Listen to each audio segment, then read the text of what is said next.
Good evening, and thank you for joining us. The discussion of the next steps for Smithfield's relocation to Foundation Park continued tonight.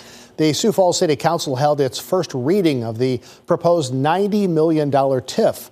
KELOLAND's Jordan DeSmet was there and shares what the councilors had to say. It was another heavily attended public meeting at Carnegie Town Hall. Most of the public input was in favor of the TIF. This is growth paying for growth, and it reflects confidence in the long-term future of Sioux Falls. I guarantee you there were other communities competing, and keeping Smithfield is important. However, there was still some opposition. I haven't seen Smithfield go out of its way over the last 10, 20 years for our community. I would like them to. I would like a better partnership with them.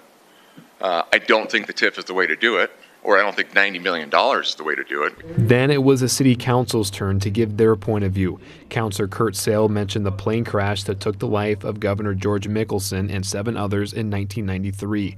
Mickelson was on an economic development mission to persuade then John Morrell executives to keep the plant in Sioux Falls open.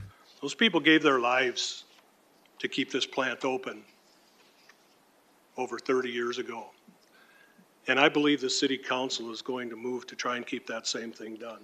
Councilors Miranda Basie and David Branco also voiced support for the TIF.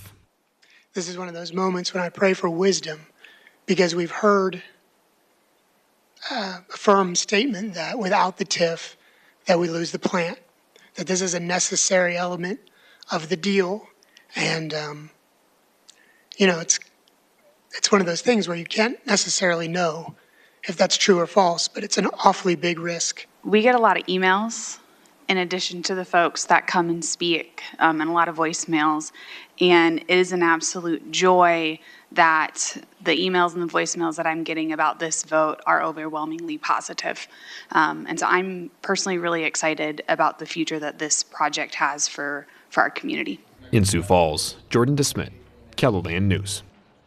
The council unanimously voted to move the TIF, or tax increment financing district, to a second reading next week. Now, the next city council meeting is scheduled for next Tuesday at 6 p.m. Digital reporter Ray Yost has a closer look at more comments that were shared in a KELOLAND.com original online now.